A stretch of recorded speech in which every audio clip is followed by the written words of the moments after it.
Good afternoon, everyone. This is Thomson from AECOM. First of all, I would like to clarify something. Thank you, Silas, to remind me I'm not young anymore. But really need to clarify, that's not 30 years ago. It's just 20-something years ago. Okay, so this is Thomson from AECOM. I'm one of the digital transformation leader in the team, and I'm looking after the Greater China area. And I'm actually leading a team in Hong Kong to support all our internal design project, and also our direct client. And the other role that I have is pushing the digital transformation adoption in the Greater China area, including PRC and Taiwan. So in case you don't know about AECOM, I give you a little bit of introduction. AECOM is actually a fully integrated infrastructure firm providing capability to design, build, finance, and operate infrastructure assets around the globe. So we have more than 150 offices around the world. Okay, so today, today's the theme of today is BIM Talk and Research Forum. My topic today is about BIM Transformation Journey in AECOM. It's not a research project, but it's really related to research on our people within AECOM offices. So the journey that I want to tell you about is like we have some good old days that you all experienced before. And the needs of BIM transformation, the difficulties we face, and how we tackle all these difficulties and make our BIM journey successful. And then the way ahead that we are still working hardly on. Okay, good old days. Like all the organizations in our industry, we have a very effective and sophisticated workflow on design. But it is a two-dimensional kind of design workflow. We always have a very first step, schematic design in the 2D plan, and then draft the 2D design for every single discipline, every single trade. And we have design coordination, but it's on 2D. And then we prepare the tender document for construction. And then we prepare the contract document for contractor to build what we want, what we design. So it's a very good and effective process. We use it for, I guess, more than 20 years already. But it's time to change. This workflow needs an upgrade. Why did workflow need to upgrade? Because there is quite a lot of driving factors. First one, the driving factor come from internal, from AECOM internal. Actually, it's because we are design consultant. We serve our clients. So the client's demand is the number one priority that we need to serve. So our client need higher quality, greater reliability kind of products, faster delivery, and high safety standards. So we are thinking how we can achieve this kind of requirement from our clients. So in 2014, AECOM realized there is an opportunity to improve design efficiency and quality by applying digital solutions. So one of the very important things is that we try to transform our workflow, but we can see there will be a lot of benefits, not only for our clients, but also for AECOM internally. Okay. So because of all this initiative, again in 2014, there is a digital transformation team, a global team is established in AECOM. We are trying to expand the digital solutions and nurture new ideas to build a better world because of our design project. And actually, AECOM worked on a lot of digital technologies, but it was scattered. It resides on different disciplines. They use their own technology. So the digital transformation team, one of the major goals that they try to achieve is integrate and gather all this technology together into one single umbrella, and then try to deliver our innovative differential solutions to client to boost the performance and also grow faster. Okay. As part of the digital transformation team, I'm just mentioned I'm looking after the Greater China digital transformation. But as you may all know, the digital adoption in our region, in our industry, is not very fast. As Dr. Tan just mentioned, our industry, the construction industry, actually at the bottom of the chart. So we can't jump into the destination very soon. So, and also because of the BIM potential of the BIM, we found that maybe BIM transformation is really the first step that we can apply in the region. Very first step will be in Hong Kong. And again, you all know, BIM got a lot of benefits and potential, especially for our design industry. We can have a very good coordinated approach. We can have more collaborative design that gather people talk together. I guess, you all know, the youngsters these days, they don't talk to each other. They just text. But the BIM is one of the workflow that can gather people together because they can really see what they have to collaborate in the models. And of course, we can achieve a better data quality, and then we can deliver to our client in an more effective way. Okay. In addition to all those internal initiatives or motivation, also the market-driven kind of factor is one of the very important factor. Like here, you can see in 2017, the Development Bureau issued a mandatory BIM adoption for all the government works project, which is the amount is bigger than 30 million. So it's not a very big amount of money. So almost every project we need to apply BIM. And then the lower part of the slide, you can see a report from NBS National BIM report. It's actually telling you that across the region or across the globe, people are adopting BIM in a very fast pace. So we actually need to catch up what the world is doing. Okay, and again, standard. CIC in 2015, they established a standard already. And then we have different standard, different requirement from government, from airport. So this is another kind of driving factor that make people, that make our team need to catch up on BIM. Okay, so because of all these initiatives and requirement, my team actually started to promote the digital transformation and BIM transformation in the region. But at the very beginning, it's in early 2015. At the very beginning, the team is actually like all the BIM service provider in the market. We help our design team, we help our different project team to provide BIM model to them, and then provide clash analysis report to them. It's actually very effective. Indeed, very good kind of workflow that we can at least fulfill the requirement from our client on the BIM part. But very soon we found that this is not the right way to go. BIM is not just for modeling. BIM is not just for kind of clash analysis report, but BIM is a tool for design in our industry, I mean the design consulting industry. And then BIM is actually an information carrier. It carries a lot of design intent information, construction information, not only for design and construction, but also for asset management, for operation, and for maintenance. So it's much more than just a model, just a graphics, or just a three-dimensional model, what people always call. BIM is just three-dimensional model, it's not.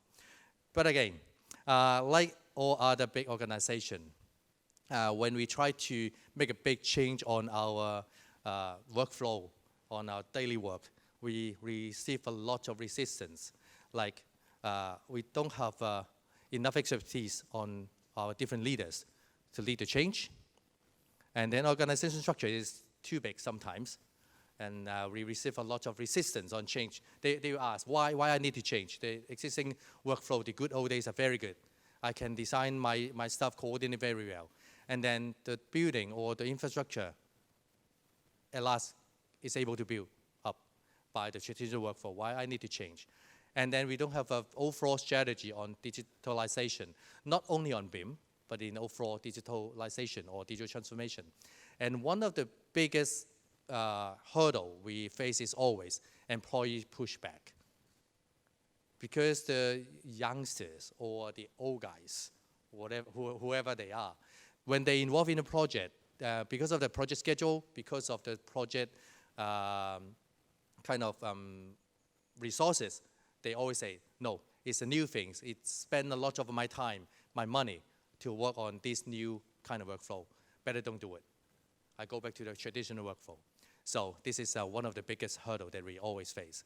And of course, limited access to required technical expertise because they don't have enough skill set, they don't have access to the right tool. So this is one of the very big hurdles. Thanks to the CITF, because we can actually fund it to get a lot of new tools and training to do that in the future. Okay, so how we tackle all these difficulties. And I'm going to tell you a bit on the BIM journey that we experienced in the past few years to tackle all those changes. Very first thing, we try to promote to the company, to my bosses, and then to my colleagues, how we are going to embrace this kind of technology to your daily work. The very first thing is about BIM training. We are not talking about the BIM tools training. We're talking about the BIM workflow training for different people in different level. So we have Group A, B, C, D, and even E training. What are those? Group A training is actually for business line leader, what we call our bosses. At least they have to know what BIM is. When they're talking to other bosses, they know what BIM can be used for, or how it is useful, how it can help our industry to change our design quality. This is Group A. And then Group B training is for project manager who run the project. They need to know the workflow. They are not necessarily to work on the software, how to make a model, but at least they need to know the workflow of BIM. So this is Group B training. And then Group C. Group C is for senior designer. They are really the front-end people who design the stuff. So they have to know the software. Not very detailed, deep dive kind of knowledge, but hey, they have to know how to use the product, like how to make use of the family, all these things. So this is Group C. And we have the practitioner training, Group D. This is the most detailed, software-related kind of training. This training, we focus not only on the traditional technician people, draftsmen, but also for all the young professionals. Because they will be the future designer, they have to know all these things. So this is the training that we provide to our different project team. But we still have a Group E. Why we have Group E? Group E is a group of BIM champions across our offices to champion the BIM and BIM improvement work. We try to create a standard within AECOM. We try to create a policy workflow within AECOM to share between our offices so that every people can at least have a standard to follow. And then, of course, they can modify according to their local regulations and local project needs. So this is the training. And then workflow, I need to go faster, I think. So this is a workflow because most of our projects across discipline is a multi-discipline project in multi-location. So we establish a workflow that different team are actually maybe sit at different places, but at least the workflow reside on every single discipline. And then have the management people in the middle, also with BIM management to manage the BIM workflow together. And we have a cloud-based BIM collaboration platform, work together with different people from different offices, or even third-party designers or our clients. And then go into a little bit more detail on one of the workflow within our MEP workflow. Because the workflow we have think for a long time and then work together with the MEP team. The workflow we really have to change. The original workflow is like, even they use BIM. In a prelim stage, they don't apply it at the very beginning, but only until they do detailed design or even contract drawing. But that shouldn't be the case.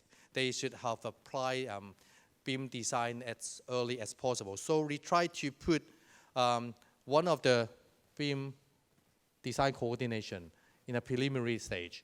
Maybe they can use LD 100 or 200 to try within some critical area, within a, say, service corridor, if there's enough space for them to design their MEP stuff. If not, just go away. Don't walk through that corridor. And then it's actually save a lot of time, their time in the detailed design stage, because their old workflow is like when they do it in detailed design, but actually they plan all everything in prelim design already. It's hard for them to change the route. So we try to embrace the BIM design workflow in their traditional workflow, not just change the entire workflow or not just follow their workflow, but embrace BIM as few steps in their workflow. Okay, so I just talked about the workflow, the training that we provide to our colleagues in AECOM across the region. But another thing is equally important, or even more important, is that how we can change the mindset of our people. Workflow is easy to define, is technical. Training is easy to provide because we just need to define the content, the right content, and then search for a trainer to train our people. But mindset is actually very hard to change. So on mindset thing, we actually invite most of our leaders, I mean our bosses actually, become the BIM champion in the company to promote BIM as as the future design tools. So they are actually taking the leading role to promote BIM. And then we also set up some metrics to measure how BIM is being implemented in the company. And the human resource people is also coming to the place and help us to measure and promote it to the new staffs. And of course, one very important thing is about how can we be patient to our colleagues, because it won't be a short period of time we can see the result. We need to be patient, no matter our bosses or the leader. We need to be patient to wait for the changes. But of course, we try to put a lot of effort and then different tools to help our people. So this is about how we change the mindset of our people. And then one thing I applied it to no matter Hong Kong or Greater China, we are trying to select project to implement BIM. Like government, before we try to implement BIM in some pilot project. Same in AECOM, we implement BIM workflow in pilot project. But we are not selecting those projects which is very big or very iconic or very important. No, that's not. Of course, that's one of the selection criteria, but that's not the only selection criteria. The selection criteria of the BIM pilot projects, like we are selecting the project leader to help us to implement BIM in their project.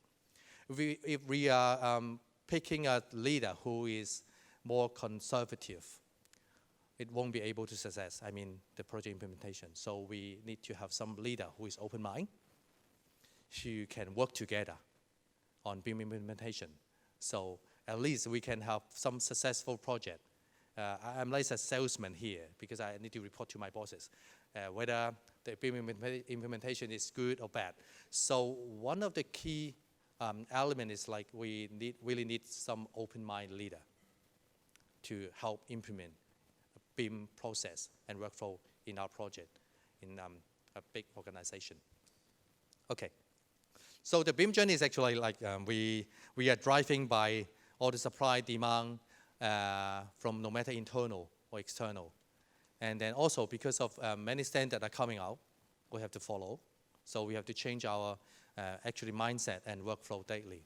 And then we provide training, mindset training, technical training, project workflow training to all our colleagues across the region so that they can be equipped to help a successful implementation of project.